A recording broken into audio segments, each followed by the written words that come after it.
Hello everybody, welcome back to my channel. Again, my name is Damien Oliver.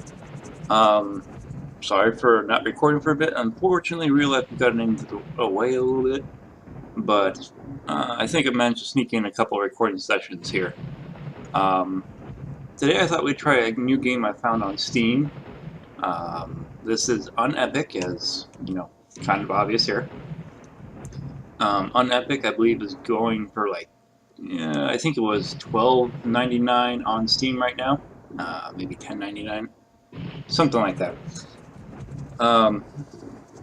It's kind of one of your Castlevania, Metroid style type games, where you kind of have a little side-scrolling mapping going around, but it has a heavy influence on, or yeah, heavy reference to Dungeons and Dragons. And you'll find there's a lot of other pop culture, or rather nerd culture, references that show up. And I'll try to kind of show those all, maybe in a caption or something down below.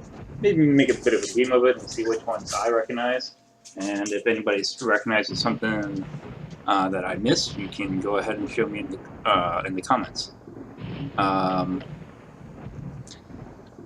Now, I have played a little bit of this already, just to kind of get the controls down and, see if it will be, a decent game for recording, which I think it should be. So I've already kind of gone through the basic setup stuff.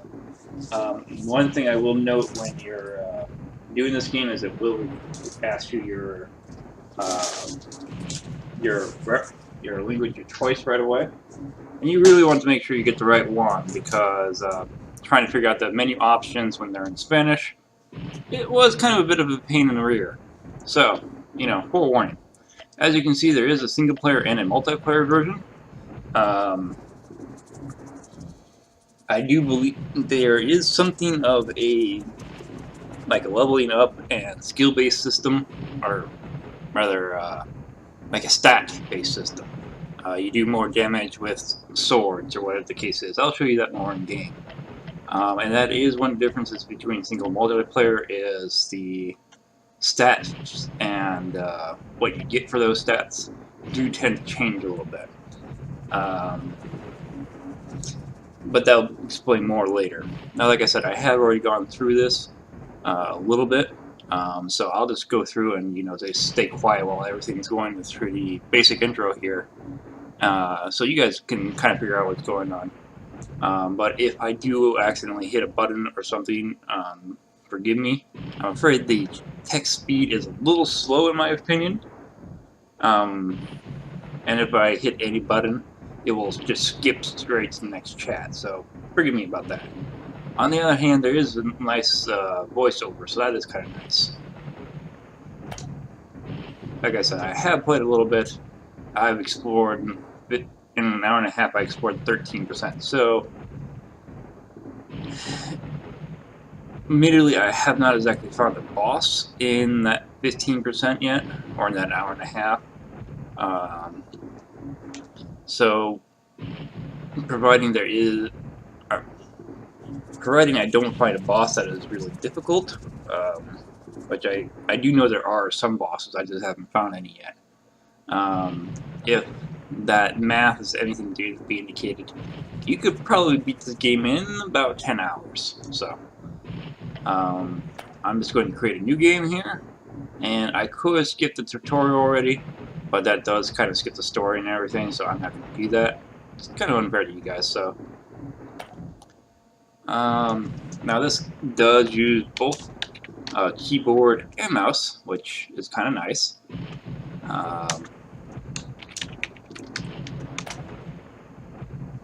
And for purposes of, getting through this, I'm going to do this on medium. Okay, when you enter the dungeon, two skeletons with rusty axes block your way. The eerie red light that glimmers in their eye sockets watches you fixedly. What do? I load my elven bow and shoot. Whoa, hang on. Are you really shooting an arrow at a monster that can't bleed? What do you think will happen? That the arrow gets stuck between its ribs and slows it down? Hey, it works in video games. Moron. The best RPGs let you use common sense. Come on, step aside and let a cleric work. I take my holy symbol and I turn the undead. Get back to the pit from whence you came, evil creatures! Roll a d20. A blinding light appears inside their skulls. Both skeletons scream, and their inert bones fall to the ground. Take that! 2 skeletons in one shot! God, I'm good. Okay, I approach quickly to see if they carry any loot.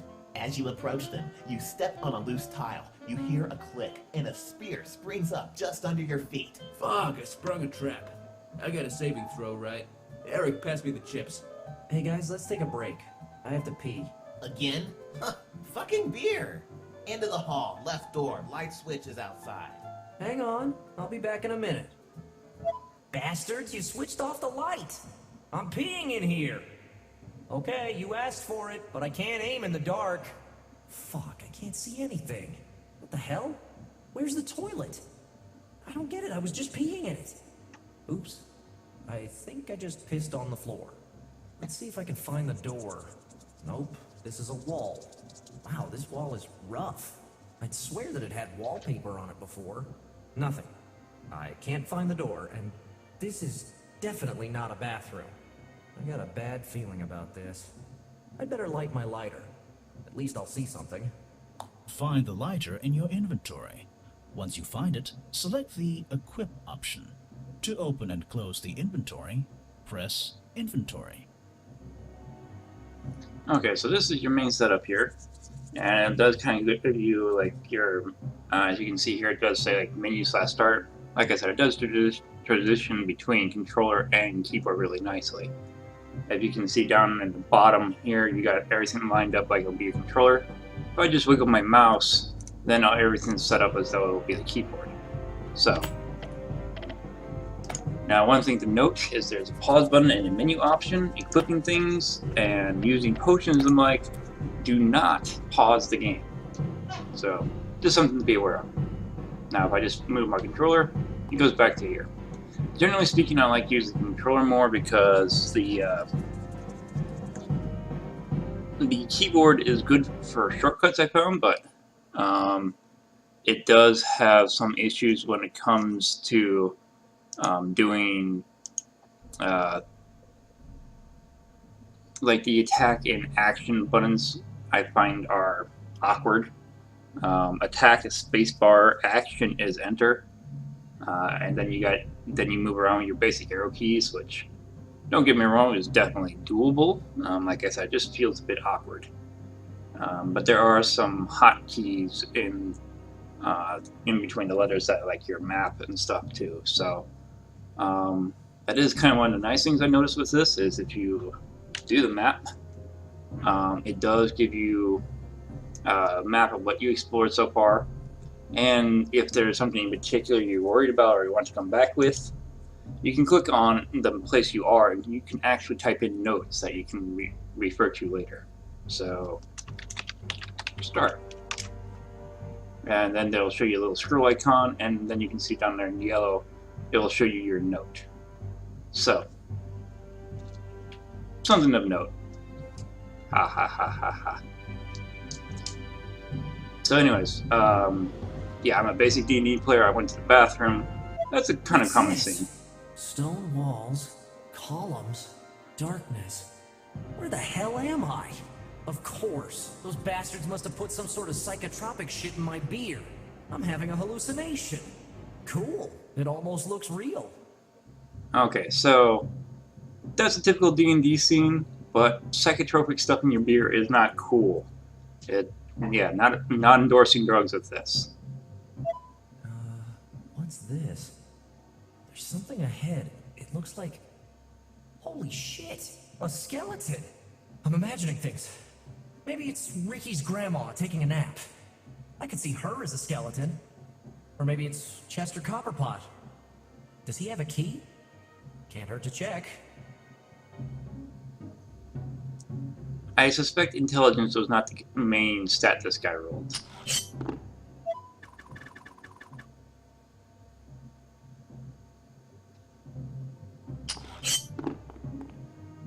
Unfortunately, traps like that tend to be a bit of a pain to get around. The only real way is to get up real close to it if you know where it's there, and trigger it, and then wait for it to extend. Once they're extended, you can walk by them all you want. So, one thing I will note, in the top left there you see my character, my level, my vitality. The vitality does increase slowly over time. And you can kind of see that here. Memory serves, I think you get like 2 points every second or something like that. Though I don't know why it's not increasing right now. Maybe because I'm not into the main game yet, but... Oh, I get it. The hallway, the skeleton, the trap.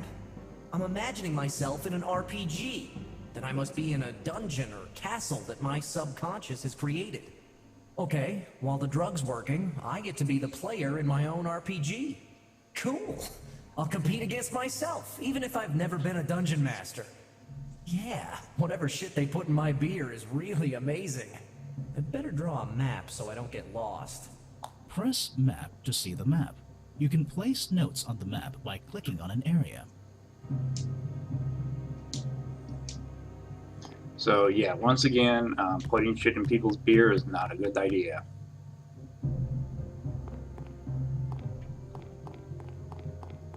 Now this is kind of really annoying to do right now because all I got is my lighter. You can't really see a whole lot of the map. Don't worry, later on we do get like lanterns and stuff we can light up and we can start seeing things more. This is just like a kind of the tutorial type thing. Looks like we have a guest, and he is unarmed. No. I was just leaving. Of course not. Let me offer you my hospitality. Hey, I don't want to be a bother, okay? Fear not. It will be no trouble to possess your soul and make you an eternal inhabitant of this castle. What? No! Shit, that was scary. That shadow thing pounced at me. Wait a minute. Where did it go? This is not possible. There is no faith in this soul. I cannot control this body. I hear that voice inside of me. Holy shit! I've been possessed! Damn it, I can't escape. I am trapped within this body, in this prison of flesh. I'm possessed! I'm possessed! Why the hell do you go around possessing people, huh? When I possess a soul, I can gain control of its body and I can do whatever pleases me. Yeah, but it didn't work with me, did it, you sumbitch? Ha! Fuck you! Stupid creature. I just have to wait patiently for your death. Then I will be free again. In this place, it won't take too long. Yeah, whatever. In a couple of hours, the drug will wear off anyway, so you don't scare me. Yeah, that might have just reminded me of something. There is a little bit of language in this game. It's nothing really major. I don't think I'll need to put a content filter on it. But just be a heads up.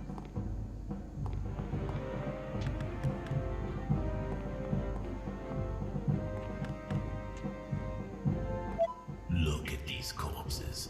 In days of yore, they were creatures who dared to enter the castle. Now their bones are a testament to their bravery. Yours will join them soon. As you can kind of guess, he's going to be kind of our... These two are kind of being our main character. The banter between the two of them is going to be... Hey, a sword! Finally! pretty Must have common. belonged to this corpse. Hey, Dark Smoke guy, you're lucky, you know? If I had this sword before, I could have split you in 2 pieces. Do not make me laugh, mortal. If thou weren't so stupid, thou would know that I have no body, and no weapon can harm me. But in video games, I killed hundreds of ghosts with a sword. A world where shadows and spirits can be hurt by ordinary weapons? Not only are you stupid, but also a liar. Shut up. I'm taking my sword anyway. To collect the sword, get close to it and press action. Then, to equip it, find it in the inventory and select Equip.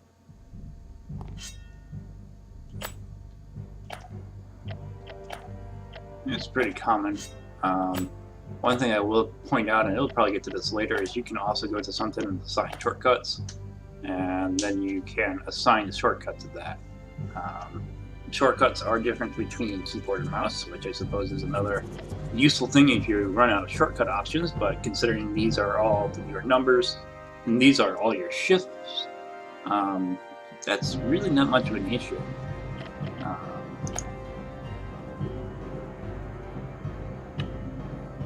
The only problem I found with this is it will let me press my shortcut key, and as it says, numbers and letters can be used.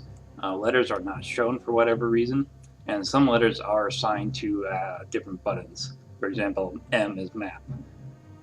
So you can't, I don't think you can override those.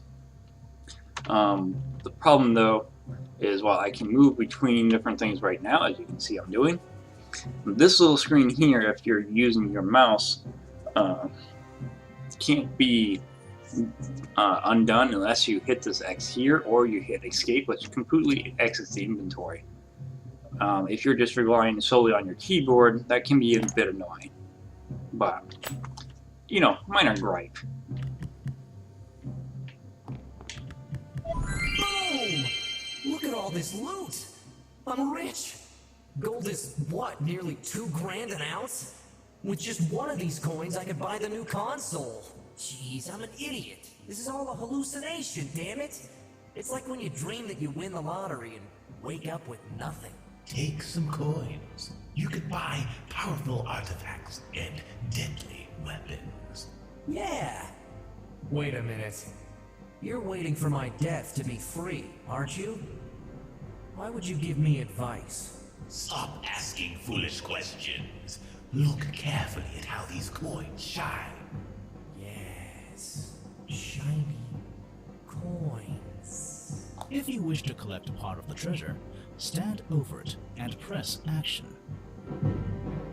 Yeah, this is one of the things that people did kind of complain about on the Steam comments, and I'll show you why here just for demonstration. I just need to collect one, it doesn't really matter. Because that, you know, sounded good. It was to trick you. Why art thou such a fool? What? What are you saying? Thy greed has become thy doom. It has brought me freedom as well. The hell's wrong with me? I feel weak. I'm losing my strength. Shit, I'm feeling bad. Yep. See? If you don't, I don't think there's a way to get rid of the gold. So, yeah. And we're back here. I have found a glitch where sometimes once that happens, you can't access any of your menu buttons for whatever reason, which is kind of annoying. I mean, you can kind of see the screen flicker there, but I can't do anything. So, I'm going to have to exit and come back through this, and I'll be right back with you guys when I get back to where we were. Okay, so one quick thing to note, now that we're, you know, I restarted the game and everything, there is an autosave feature, and there is also certain save points.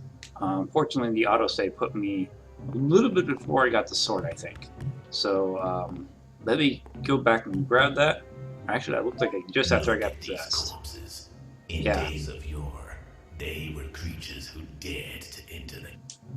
So yeah, it looks like it put me right before I got, or right after I got possessed. So why don't I go back and get to where we were before, and I'll be right back, guys.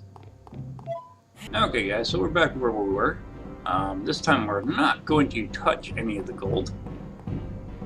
Just be aware this is like the only room that you have to worry about that. So, you know, I'll just put that there, and it does kind of give you a little map marker there. But you can also make a note, don't touch the gold.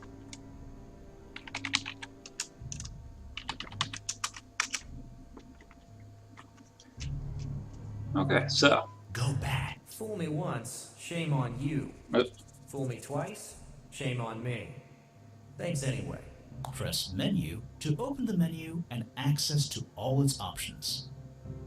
Sorry about that, guys. That is something I mentioned earlier, is I have a habit of skipping text, I read much faster than what the game scrolls through. Unfortunately, I can't change that. So yeah, but if for some reason you did pick up a gold, and presumably you had more health than I did at the time, I believe you could go to your inventory and try to drop it. I think I tried that, but I didn't really do it very well. So yeah, it does do like 14 points damage per second, and you only have about 150, so you will live for about 11 seconds. But I was already hurt because of that trap, so yeah.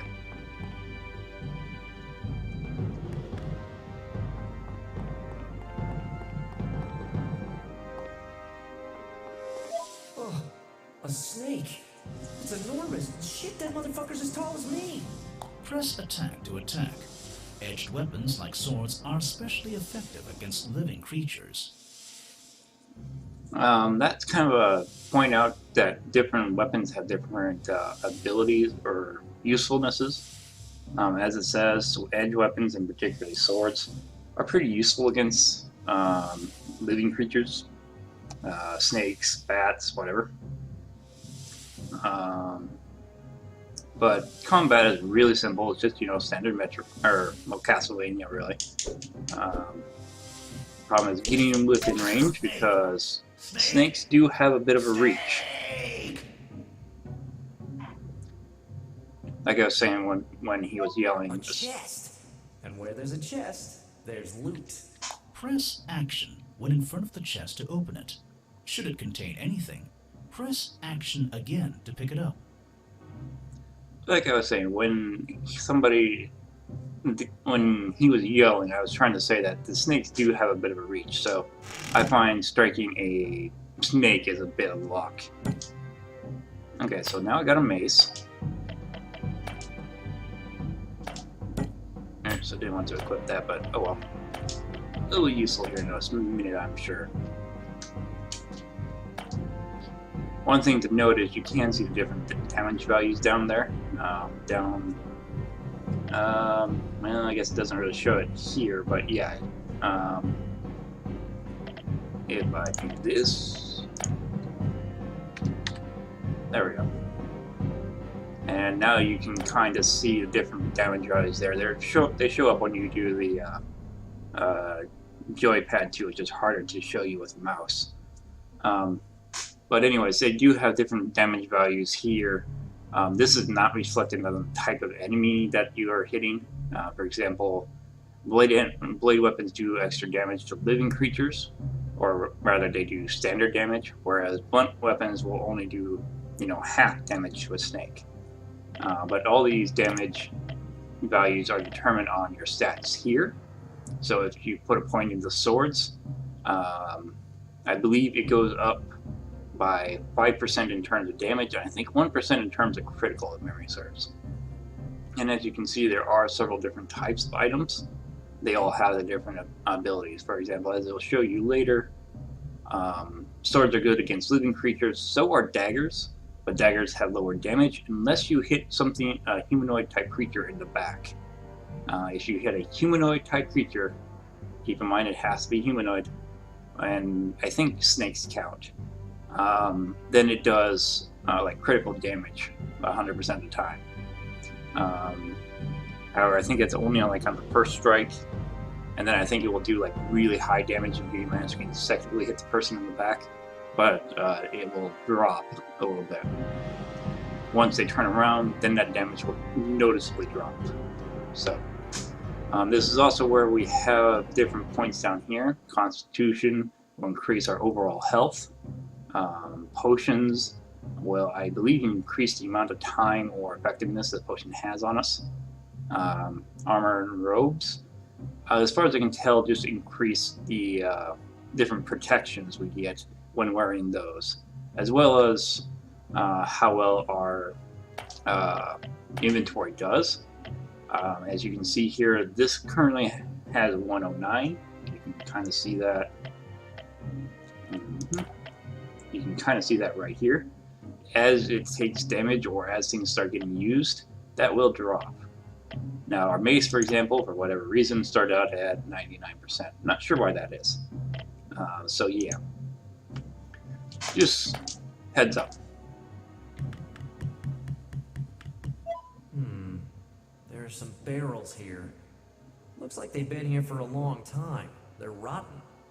That means they're meant to be broken. Maces and axes are super effective against solid objects or armored monsters.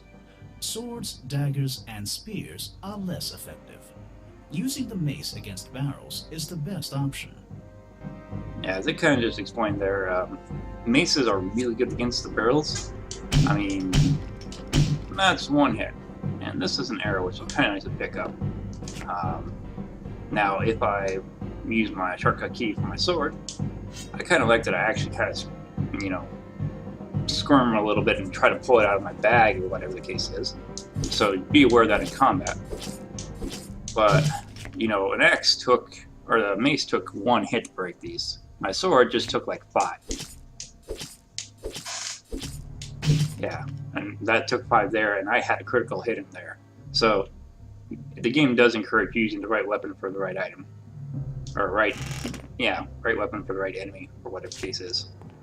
Now, as I mentioned before, the only good coins you have to worry about are the ones that are inside that one particular room. So don't feel bad about taking others. There are shops in the game. Another snake. Let's make some snake steaks. To swap between weapons without having to open the inventory, you can assign a quick key in your inventory by clicking the item, selecting Assign Shortcut, then pressing the key you wish to bind. I may have already shown you that. Oh well. But yeah, there are swords or stores in the game. Though the only one I've found so far is one that uses the Unepics, which are something you get by completing certain challenges. And those you first of all have to find, and then you have to go to a certain area in the map to perform them. The challenges are they tend to be legacy based, so if I complete them in this profile, all my future profiles will also automatically get the unepics for completing that challenge. Which is the reason why I didn't do any of the challenges in my first playthrough, because then we can do it together. But I only found one there anyway, so. Now the short bow appears to be the only ranged option in the game, or there. If I look at my characters, I do see that there is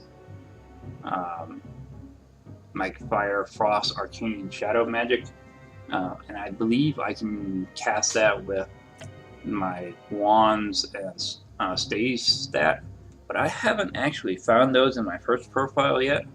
And if you remember, I played that for like an hour and a half, so I'm not entirely sure on how viable those might be.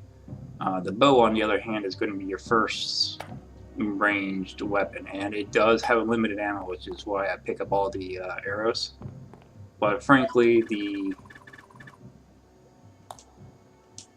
this is the part where we kind of start lighting things up, and really this is kind of the start of the main game. I think I just left the tutorial area.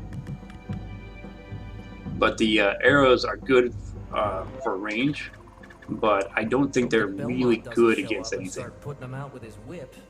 Press action when in...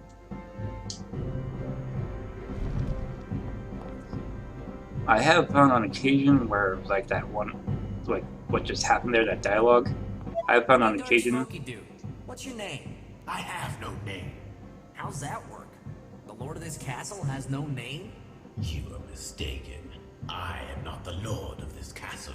I am a shadow, and my task is to protect this place.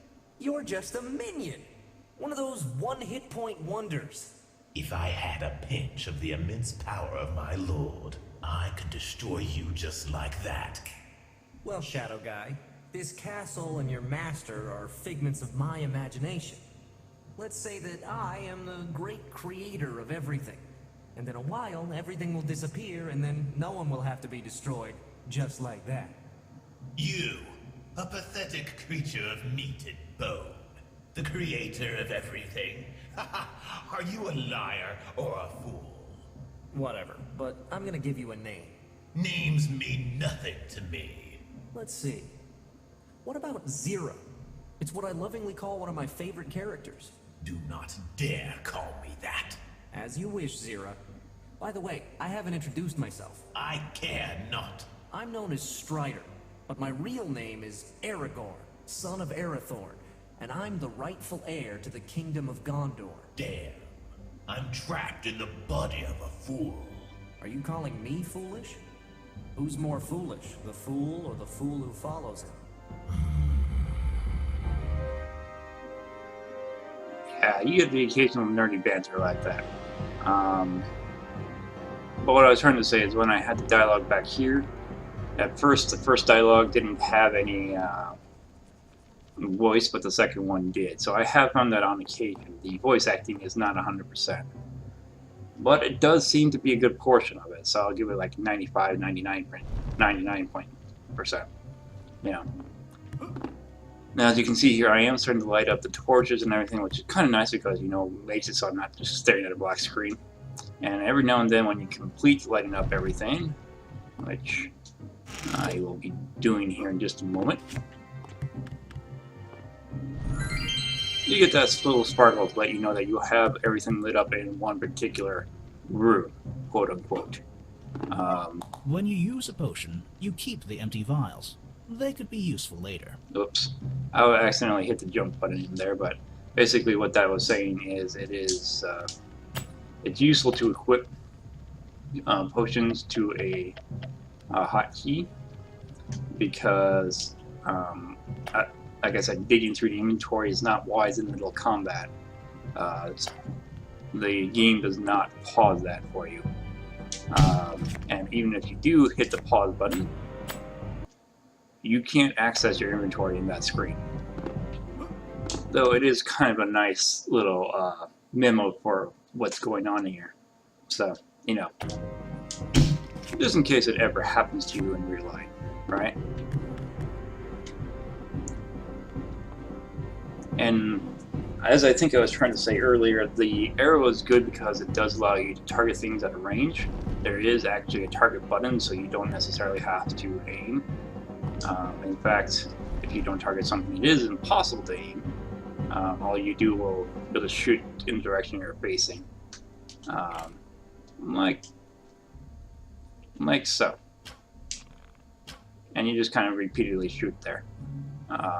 But again, the inventory is limited, so be aware of that. Crouch when near an edge to illuminate the area below. That's kind of useful for seeing if there might be a trap or something down there, like that bear trap.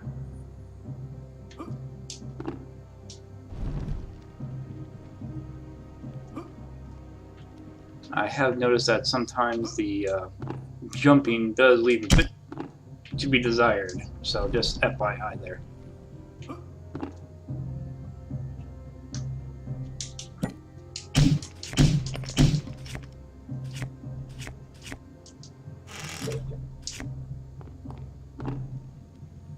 Now, one more thing to note, well, two things to note here actually.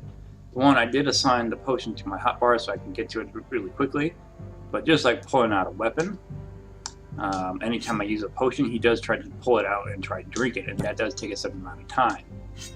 So, the other thing is, like I said, certain enemies have certain resistances. This is one of those enemies that the mace actually does really well against, and it's actually one of the only ones early game.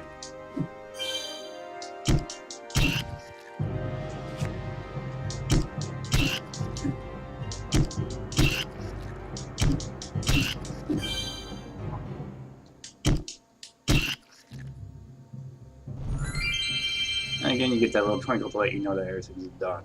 I don't really think that does anything, except for if you go to the statistics here, you can see the percentage of the castle you explored and the percentage that you have lit. I think the percentage you have lit only counts if you get that little sparkle effect there. The torches do persist between areas, even if you don't light all of them up. Or, for example, some areas may have multiple entrances that don't connect. So you can light up a portion of it and come back and not have to worry about getting all of it at once, which is kind of nice.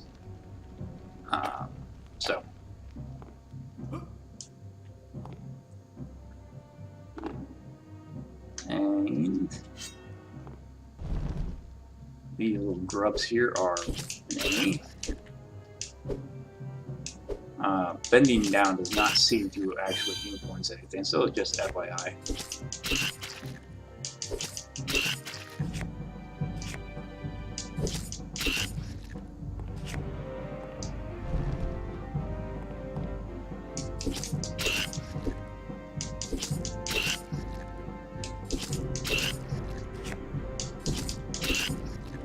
And by the way, these little hearts are a way of healing yourself, so just so you know.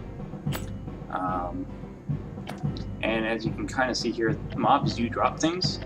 The arcane essence is probably going to get explained here in a bit, but you use that for casting spells and creating potions. Sapphires can be sold, and I think later there is a skill that allows you to convert them into like arcane dust or whatever. Blue slime is just another potion ingredient. It doesn't get used for magic. And blue magic essence is yet another way of casting spells. By my understanding, spells use different essences depending on the type of spell you're using. I think they're color-coded, so I think like fire magic, you use fire, obviously. But I'm not 100% sure on that. I would imagine fire uses red ones, frost probably use blue. Arcane, I'm not sure whether arcane is shadow, or whether arcane or shadows is the purple dust. Possibly both, but you get the idea. So that does mean that spell casting is somewhat limited by quote-unquote ammo in that regard. Now every now and then you will find a little skull like this here, and that basically says you need to cheat into the sewer. So this is a portion of the dungeon that is sealed off for the time being. Magic essences are used to cast spells and create potions. It is a good idea to keep these for later. Yeah, as I may have mentioned that already.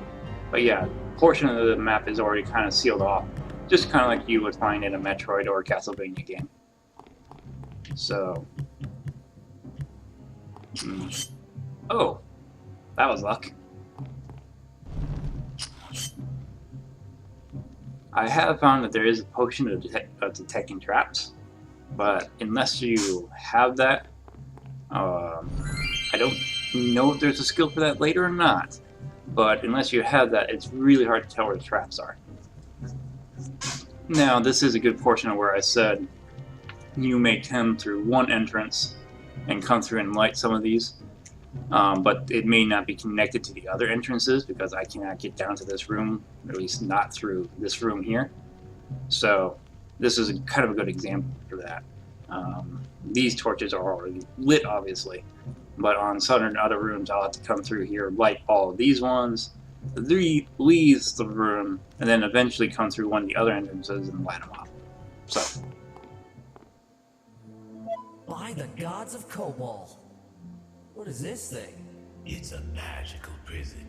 Within lies one of the pure spirits of Harlequin. There's a spirit locked in that box? What, like a rival god? You're mistaken, fatuous mortal. The spirit within is under the command of the Great Master. Really? Why is it locked up?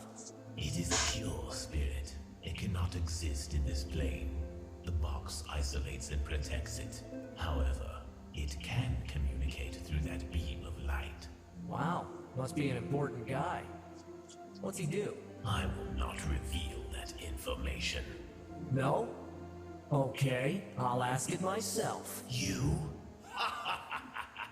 Foolish mortal. He will never talk to an insignificant slug like you. Really? We'll see. Okay, so I'm actually going to skip that for just a moment, because this goes back to the room we were just in. And this here is a nice little doorway here. Just like some Castlevania Metro games, there are shortcuts you can take. Now, I can go up to all these and try to get into them, but I can't. Looks like this door leads to a passage, but I can't see how to open it. Look for a similar door somewhere in the castle to open the passage. So yeah, these are your basic shortcut warp point things. I can't open these, Looks like and this. oops, wrong button. I can't open these until I go back to find them on the other side, and once I open them, then I got a direct shortcut that takes me back several rooms or whatever the case is. And it brings me back to this guy. Antaro Adune. Who is he? Can't you tell? I've possessed this body to carry out an important mission for my great Lord Harnakon. You filthy liar! On Korabash, it's been a long time. What is this body you've taken? I haven't seen a being like this. This body I've taken belongs to a privileged race, the humans. In that case, I shall restore this vessel's vitality and remove any afflictions from it. Thank you. My great lord will be pleased with your assistance. I shall return if I need healing. There's something else. My great lord has given me a new name. From now on, I shall be known as Zira. It will be as you say, Sarah.